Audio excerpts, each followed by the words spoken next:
আমার কপাল! এ আমি কি করে ফেললাম? ট্রাক্টর দিয়ে বাঘ বাঘিনীকে মেরে ফেললাম! হায় হায় রে! বাবা কথা বলো, কথা বলো মা, তোমরা চোখ খোলো। বাবা মা, তোমরা চোখ খুলছো না কেন? না মা, তোর মা বাবা আমার কারণে মারা গিয়েছে, সব আমার জন্য হয়েছে। আজ থেকে তোর দায়িত্ব আমার। আমি তোর মা বাবা, তুই আমার পরিচয়ে বড় হবি।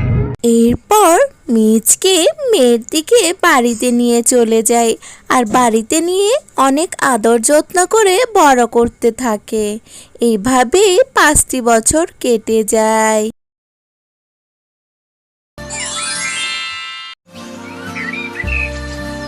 কি মিসকে ভাই, মেয়েকে নিয়ে খেলছো নাকি? তোমার জন্য একটা গুরুত্বপূর্ণ সংবাদ নিয়ে এসেছি, পুরো পাক্কা সংবাদ। আরে ঘটক দাদা যে, তা কি পাক্কা সংবাদ শুনি? যা তো মা বেলি, তুই ঘরে গিয়ে তোর বানর কাপুর জন্য এক গ্লাস ঠান্ডা জল নিয়ে আয়। তা বলো, কি বলবে?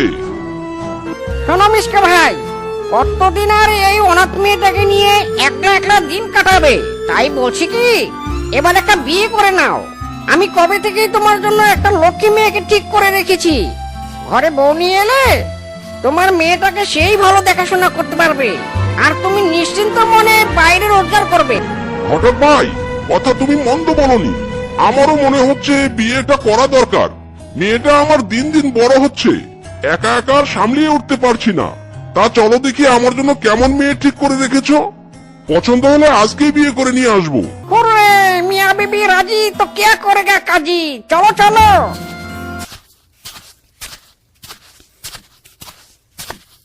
বেলি, মা বেলি, কোথায় রে তুই? দেখ দেখ, আমি কাকে নিয়ে এসেছি। আয় আয়, দেখে যা। বাবা, ও বাবা, এই মহিলাটা কে বাবা? কেমন তোমার পাশে সেজে গুজে দাঁড়িয়ে আছে? আয় আয়, তুমি কে গো? সরো সরো, আমার বাবার পাশ থেকে সরো বলছি। ও, তুই বুঝি বেলি? তোর কথা তোর বাবা সারা রাস্তা আমাকে বলতে বলতে এসেছে। আমি হলাম তোর নতুন মা। আয় মাই, আমার কাছে আয়। বাবা, তুমি বিয়ে করেছো? আমাকে একবার বলার প্রয়োজন মনে করলি না? মানি না, আমি এই বাকি মানি না বাবা।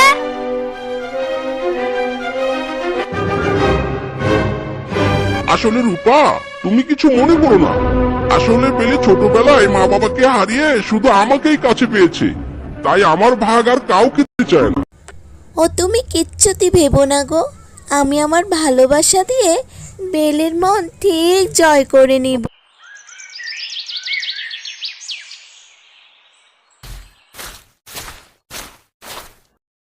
ওই যে সকালবেলায় আমাকে দেখে কান্না করতে করতে ঘরে ঢুকলে আর তো বের হলি না। তোর বাবা আর আমি কত করে ডাকলাম তোকে খাবার জন্য, তাও তো তুই এলি না। এই নে মা, ভাতটা খেয়ে নে, তোর জন্য ভাত নিয়ে এসেছি। রাগ করে না খেয়ে থাকতে নেই। চলে যাও আমার চোখের ছাপা থেকে। তুমি একটা ডাইনি, শয়তানি, আমার বাবাকে পটিয়ে বিয়ে করেছো না? যাও, চলে যাও বলছি। কি হয়েছে বেলিমা, এত চেঁচামেচি কিসের? শান্ত হ, শান্ত হ বলছি। বাবা, তুমি একটা ডাইনি এনেছো, ডাইনি, যাকে আমি একদম সহ্য করতে পারছি না। তুমি আমাকে না জানিয়ে কেন বিয়ে করেছো? এই বাবাকে আমি মানি না বাবা, মানি না। তোমাকে নতুন বিয়ে করতে হবে, আমার পছন্দ মতো। আমি নতুন আরেকটা মা চাই। ওগো, তোমার মেয়ে বোধহয় আমাকে মা হিসেবে কোনোদিনও মেনে নিবে না। তুমি তোমার মেয়ের পছন্দ মতন আরেকটা বিয়ে করো। এ কি বলছো রূপা? তুমি স্বামীকে দ্বিতীয় বিয়ে করার জন্য বলছো? না না, এ আমি করতে পারবো না। যেদিন থেকে বাড়িতে তোমাকে বিয়ে করে এসেছি সেদিন থেকেই আমি বেলিকে নিজের মেয়ের মতন করেই দেখেছি। ওর সুখে যে আমার সুখ গো। তুমি আরেকটা বিয়ে করে নিয়ে আসো। শুনলে বাবা, শুনলে তো? ওই ডাইনিদের কথা শুনলে তো? বাবা, তুমি আমার পছন্দ চলো মেয়ে দেখতে চলো। আর ডাইনির হাতে খাবার খাওয়ার আগে যেন আমার মরণ হয়। হায় হায়, এ আমি কোন ঘটনায় পড়লাম? বেলিমা, আমি যখন তোর সারা জীবনের দায়িত্ব নিয়েছি, তবে তোর সব কথাই আমি শুনবো। এরপর বেলি আর মিচকে বাড়ি থেকে বেরিয়ে যায়। আর ওদের যাওয়ার পথের দিকে তাকিয়ে রূপা অজরে কাঁদতে থাকে। এরপর বেলি মিচকেকে শেফা নামে একটা শিয়ালিনের সাথে বিয়ে দিয়ে বাড়িতে নিয়ে আসে। দেখো ডাইনি, দেখো আমি আমার পছন্দ মতো মা নিয়ে এসেছি। তুমি আমার মা হতে পারবে না, কখনো না। এই যে এই সেবা মা, এই সেবা মাই আমার ভালো মা। মা, তুমি আমাকে খুব আদর করবে, তাই না মা, বলো? হ্যাঁ রে মা, আমি তোকে অনেক ভালোবাসবো। ভালোবাসবো না তো চাই, আমি কি তোকে এখানে ভালোবাসতে এসেছি রে? আমি তো এখানে রাজত্ব করতে এসেছি, রাজত্ব। মেয়েটাকে এখান থেকে তাড়াবোই তো তাড়াবো, আগে ওই সতীনটাকে তাড়াবো। যাক, মেয়ে আমার তাহলে অনেক খুশি হয়েছে। আমার মেয়ে খুশি হলেই আমি খুশি। ওগো, অনেক রাত হয়েছে, তুমি শেফাকে নিয়ে ঘরে যাও, আমি বেলিকে নিয়ে শুতে যাচ্ছি। কেন কেন? আমি তোমার সাথে থাকবো কেন? আমার মা এসেছে না, আমি আমার মায়ের সাথে থাকবো। চলো মা, তুমি আজ আমাকে ঘুম পাড়িয়ে দিবে, ঠিক আছে? শোন বেলিমা, তুই তো আমাকে অনেক পছন্দ করিস, তাই না? আচ্ছা, তুই কি চাস না আমি একাই এই সংসারে থাকি? তোর ওই আগের মাটাকে কি কোনোভাবে তাড়ানো যায় না এখান থেকে? আমি একাই তোকে অনেক ভালোবাসবো রে মা, অনেক আদর করবো। মা, আমি তো চাই তুমি একাই বাড়িতে থাকো, কিন্তু ওই ডাইনি মাকে কি করে তাড়াবো? শোন শোন, আমার কাছে একটা বুদ্ধি আছে, তোর কানটা পেটে দিয়ে আমার কথা শোন। আহ, আহ, কোমরটা ভেঙে গেল গো। ওরে বাবা রে, পড়ে গেলাম রে, পড়ে গেলাম। ওরে বাবা রে। ও বাবা গো, আমারও কোমর ভেঙে গেল গো। কে মেঝেতে তেল ফেলে রেখেছে? কে এমন কাজ করেছে গো? এ কি শেফা, বেলি, তোমরা দুজন এভাবে মেঝেতে পড়ে আছো কেন? আর সারা মেঝে তো তেল ছড়ানো। হিংসে গো হিংসে, তোমার বড় বউ আমাকে দু চোখে দেখতে পারে না, তাই তো এমন কাজ করেছে। আমার কোমর ভাঙার জন্য মেঝেতে তেল ফেলে রেখেছে। হ্যাঁ বাবা, আমি আমার নিজের দুচোখে দেখেছি। ওই ডাইনি মা তেল ফেলেছে মেঝেতে। আমার শ্বশুর মাকে বাঁচাতে এসে আমিও পড়ে গেছি। দেখো বাবা, দেখো ওই ডাইনিটা কতটা হিংসু। না না গো, আমি মেঝেতে তেল ফেলিনি, আমি এমন কাজ করিনি গো, তুমি বিশ্বাস করো। আমার কোনো হিংসে নেই ওদের উপর। বিশ্বাস? না, আমি তোমাকে বিশ্বাস করি না। বেলি না হয় তোমাকে সহ্য করতে না পেরে মিথ্যা কথা বলছে, কিন্তু শেফা তো তোমাকে হিংসা করে না। ছি রূপা, ছি, তুমি এত খারাপ। চলে যাও এই বাড়ি থেকে, তোমার মতো বউকে এই বাড়িতে আমি চাই না।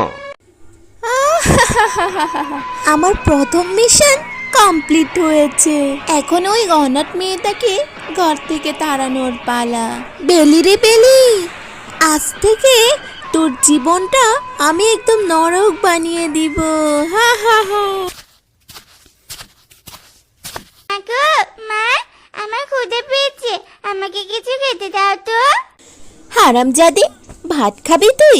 দাঁড়া, আমি তোর ভাত খাওয়া বের করছি। এতদিন এই ঘরে অনেক জমিদারগিরি দেখিয়েছিস, দাঁড়া এখন আমি তোর জমিদারগিরি বের করে দিচ্ছি। মা, করছো কি? কি করছো? তুমি আমাকে বাঁচছো কেন মা? এই তোমার কোন রূপ আমি দেখছি মা? আমি কি তবে ভুল মাকে বেছে নিয়েছি? এই খবরদার বলছি, আমাকে মা বলে ডাকবি না। যা যা, চোখের সামনে থেকে দূর হ। আমি বড্ড ভুল করেছি, এই ভুলের শাস্তি আমি পেয়ে গেছি। বাবা পছন্দ করে যে মাকে এনেছিল, সেই মা অনেক ভালো ছিল। এই ডাইনিকে আমি আপন করেছি আর ভালোবাসি আমি দূরে সরিয়ে দিয়েছি। আমি অনেক বড় ভুল করেছি। আমার মেয়ের কান্নার আওয়াজ শুনতে পাচ্ছি যে। হায় হায়, ও যে এখানে বসে বসে কান্না করছে। কি হলো ওর? মা বিলি, তুই এখানে বসে বসে কান্না করছিস কেন? কি হয়েছে তোর সোনামা? আমার সোনামার চোখে জল কেন? মা মা, আমি তোমাকে বড্ড মনে করছিলাম। যাকে আপন ভেবে নিজের করে নিয়েছিলাম না, সেই বাবাকে বড্ড কষ্ট দিয়েছে। শুনবে শুনবে আমার সাথে কি করেছে? শোনো বলছি। এরপর বেলি রূপাকে সব ঘটনা খুলে বলে। কি? শেফার এত বড় সাহস তোর গায়ে হাত তুলেছে? চল, তুই এখন আমার সাথে পুলিশের কাছে যাবি। পুলিশের কাছে গিয়ে শিশু নির্যাতনের মামলা করব।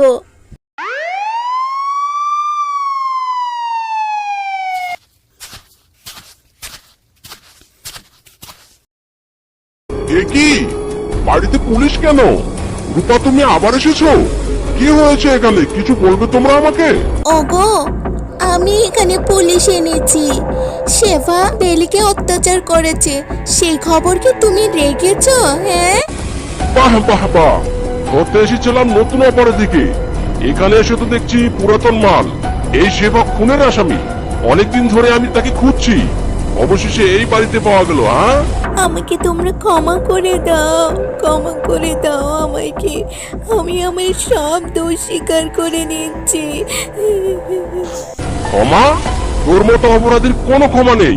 চল, জেলে চল।